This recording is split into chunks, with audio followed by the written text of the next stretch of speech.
Looks like we're live. Hello, everybody. Hello, everyone. How you all doing? Hi, hello. Hey, how's everybody doing? How's your week? How are you? How is your family? How is everything with you? How is your business for those of you who do have it? How is your work, your job? How is everything that concerns you? How is your health? How is your mindset? What have you been doing? What have you been up to? I'll say, yeah, not so much, a lot. Yeah, I mean, honestly, we're constantly being bombarded with so many things that these days we have been through a lot. We had a lot. So I'm going to keep this session sweet and short, like I always try to do. And if this is your first time on our live, I'm Alunda Silva.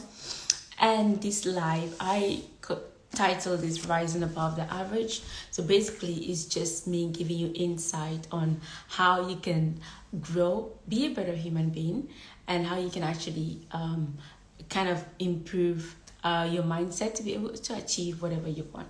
And if you have a business, you can grow in your business. If you're working, if you have a job, you can grow at your workplace and really achieve whatever you desire. Because I believe that you're just a mindset away. Whatever you desire in life, you're just a mindset away. So I'm learning, I'm on the journey, and I've learned a lot from my coaches and my mentors. I thought whatever I learned, I would just share with you guys, we everyday people, on how you can actually improve your mindset, how you can actually achieve your dreams. And no dream is too big. Everything is possible. I truly believe that everything is possible and no dream is too big. That's what I believe in. And I hope you do as well, because I believe that whatever you believe, you can make it happen. If you truly believe in it and you're willing to put in the work, it can definitely happen. I am a great believer in achieving my dreams. So I thought I would share the things that I do to achieve my dreams, and maybe, just maybe, it could help you to achieve yours as well. So this is another episode of Rising Above the Average, and we are rising above the average together. What does it mean, rising above the average? Like, if everybody's average standard is just to have, their health average, you're rising above the average. You're gonna have a stellar, excellent health. You're gonna have an excellent health, and you're willing to put the work. If everybody's mindset is a mindset of, if the average people's mindset is the mindset of scarcity and lack, you are going to go one step or two or three further and say, no, I'm going to have a mindset of abundance, and I know that I can make it. And you're willing to do the work, and you're willing to put the effort in, through reading books, listening to people who inspire you, studying and learning for yourself. Look, the sky is really not the limit. So today, before we get into today, I'm going to share a little bit from one of the books that I'm reading at the moment, and I think I've shared a bit before, from Think and Grow Rich, right? And we're going to talk about fear, right? And I love the one sentence that says, fears are nothing more than states of mind. Wow. Fears are nothing more than states of mind. But before we get right into all this juicy stuff, you know what? What did you learn this week? I'm a big proponent. I'm a big believer of continuous and lifelong learning and studying. Every single moment, I believe, brings you an opportunity to learn something. I believe that you've gone through 7 days, a whole week. What did you learn? And if you just joined us for the first time, we do this every Saturday, 11 a.m. At the moment, British Standard Time, but just the general one is 11 a.m. GMT +1 at the moment. But yeah. So, what have you learned this week? Have you learned anything? I know I've learned a ton of things. And at the moment, I'm really working on an aspect of mindset called letting go. Ooh. That's a big one. What does it mean to let go? Ooh. And honestly, I'm not specialist in that. I don't know. I'm learning from, gurus. I'm learning from masters and teachers of letting go. Did you read the book The Surrender Experience by Michael Single? Yes, I'm reading that. I read that. I listen to people like that. Eckhart Tolle. Yes, those are the masters of surrender and letting go, right? Listen to Master Cole, Tony Robbins, and listening to all the other people out there that know how to let go, right? And I'm learning. I'm like, oh my god, because I'm literally like, I'm a very physical person, right? If I don't see something, I'm like, when I see something, I really, really kind of, believe in it fully. And I want to make things happen. I'm just this kind of person. I like to take action. I want to make things happen. But now, there's certain things that you can't make happen through physical effort. There's certain things that you just have to allow life to bring them up. The things that we call miracles, or we call divine synchronicities, or we just call like, you're just at the right place at the right time. You say the right thing at the right time. How does that happen? Sometimes it's not you can't control those things, right? But I just allowing the universe, life to just flow through you and to put you in a right place, even when you don't know that that's meant to be your right place. So that's where I am right now. I'm learning the art of surrender, and I'm reading from all these teachers, reading the books, listening to their podcasts, listening to their lives on YouTube and Instagram, and just soaking everything in, and even practicing it in my own personal life, how to let go of everything, of controlling. Oh my god, I used to be a control freak. I want to control everything and everybody in my sphere, and I'm like, no, and that's so tiring, isn't it? I used to be so tired and depressed. I'm like, oh my god, this has to be this way. Now I'm like, no. When it comes my way, I ask myself, what can I do right now?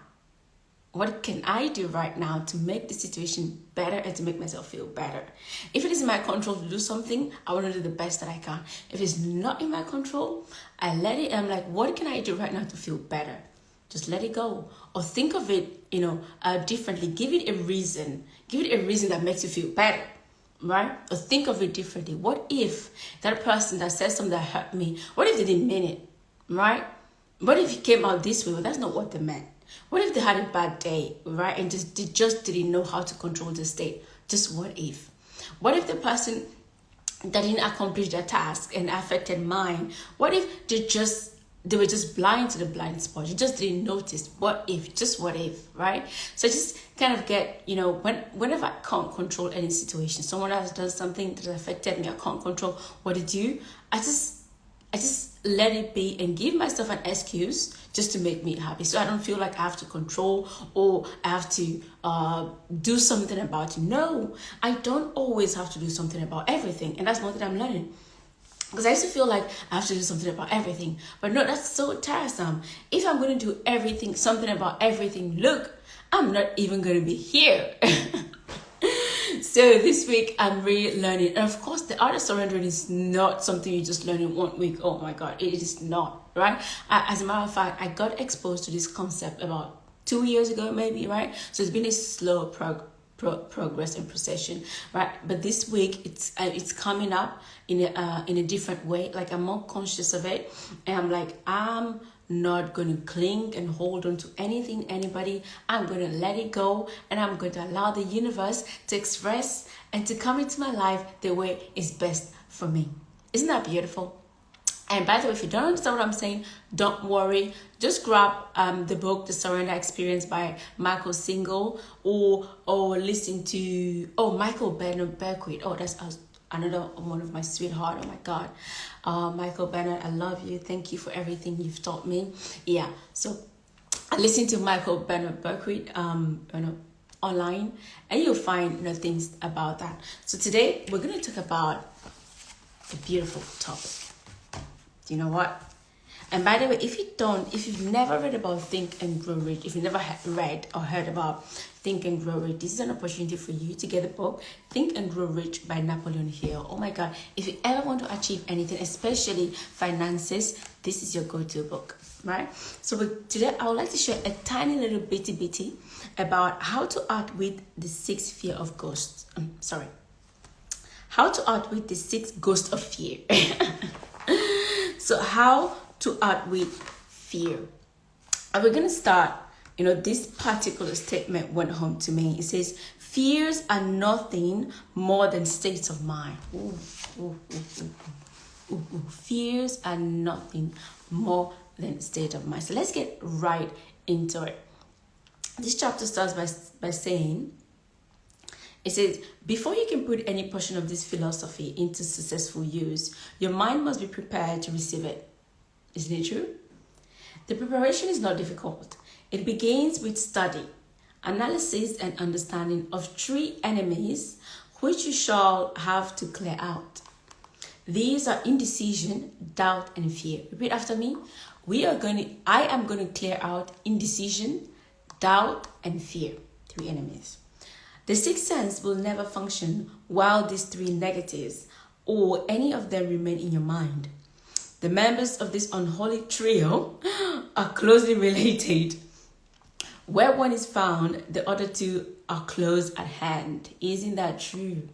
Isn't that true? That whenever you are in a position where you're indecisive, there's a bit of doubt. Isn't it true? Isn't it true that there's a bit of fear, of doing something or not doing something? Isn't it true? Let's continue. Indecision is the seedling of fear. Remember this as you read. Indecision crystallizes into doubt, and the two blend and become fear. Whoa, wow. The blending process often is slow. This is one reason why these three enemies are so dangerous. They germinate and grow without their presence being observed. We've got to be alert. The remainder of this chapter describes an end which must be attained before the philosophy as a whole can be put into practical use. It also analyzes a condition which has but lately reduced huge numbers of people to poverty, and it states a truth which must be understood by all who accumulate riches. The truth that must be understood by all who accumulate riches. Whether measured in terms of money or a state of mind of far greater value than money. The purpose of this chapter is to turn the spotlight of attention upon the cause and the cure of the six basic fears. Before we can master an enemy, we must know its name, its habits, and its place of abode. As you read, analyze yourself carefully and determine which of the six common fears have attached themselves to you. Do not be deceived by the habits of these subtle enemies. Sometimes they remain hidden in the subconscious mind where they are difficult to locate and still more difficult to eliminate. Wow, isn't it true? Isn't it true that sometimes you don't know you're fearful, right? Isn't it true? So we're going to talk about the six basic fears real quick, right? There are six basic fears with some combination of which every human suffers at one time or another. Most people are fortunate if they do not suffer from the entire six. Isn't it true? Named in the order of their most common appearance, they are: number one, the fear of poverty. Ask yourself, do I have the fear of poverty right now? I sure do, because I don't want to be poor, right? So I'm really working on this, right? I don't want fear to dominate my life, but I know that I don't want to be poor. The fear of criticism, the fear of ill health, the fear of loss of love of someone, the fear of old age, and the fear of death. These are six basic fears. Let's do that again. Number one, the fear of poverty, the fear of criticism, the fear of ill health, the fear of loss of love of someone, right? Don't you? Oh, for me, I wouldn't want my mom not to love me anymore, or my dad, or my friends. We all do have those basic fears. Now, the key is we shouldn't allow those fears to make us do the wrong things or make the wrong decisions, right? So that was number four. Number five, the fear of old age and the fear of death. Those are the six basic fears. And it goes on to say, all other fears are of minor importance. They can be grouped under these six headlines. The prevalence of these fears as a cause to the world runs in cycle. It is. For almost 6 years, while the depression was on, we floundered in a cycle of fear of poverty. During the World War, we were in the cycle of fear of death. That was India days, right? Just following the war, we were in the cycle of fear of ill health, as evidenced by the epidemic of disease, which spread itself all over the world, right? And maybe many people are having the fear of ill health right now because of COVID, pandemic. But this is the time to stand up and to really ask yourself, who am I and who do I choose to be right now? And we're going to end with this. Fears are nothing more than states of mind. Oh my goodness. Repeat this with me, please. Fears are nothing more than states of mind. That's what Napoleon Hill says. And if you've never read the book, you should read this book. Think and Grow Rich, Napoleon Hill. You can get your copy on Amazon. This is a great book. If you have a dream, want to achieve anything, this is a great book. Especially if you want to achieve and grow your finances. This is a great book. It says, fears are nothing more than states of mind. Fears are nothing more than states of mind. And on that note, I am going to say goodbye. Thank you so much for joining me again this session. I'm so grateful. Thank you for allowing me to serve you. I'm grateful. I'm glad. I hope that you're growing. I hope that you're getting better. Please leave me some comments. Tell me how these lives have been helping you. If you've ever, received or gotten any value from this life, let me know. Let me know the things that you're doing. Let me know how I can help you. Let me know if the value you've gotten here. It's going to encourage me and it's going to help me to know that I'm also, the content I'm putting out there are valuable to you. And it's going to help me to know how I can serve you better. My intention is to give you the best of what I have. And I would love to serve you better. Send me your feedback. Leave me a comment. I would love to hear from you. And remember, you can have it all. Never settle for less, right? If you want to build your business or just have like a side passion and you want someone to kind of help you with a beginning blueprint, go to askalienanything.com. I share free tips about how you can build your online business. I also have a free course that you can take advantage of on my website. Thank you so much for being here, and I'm gonna see you next weekend. All right, take care. Bye bye.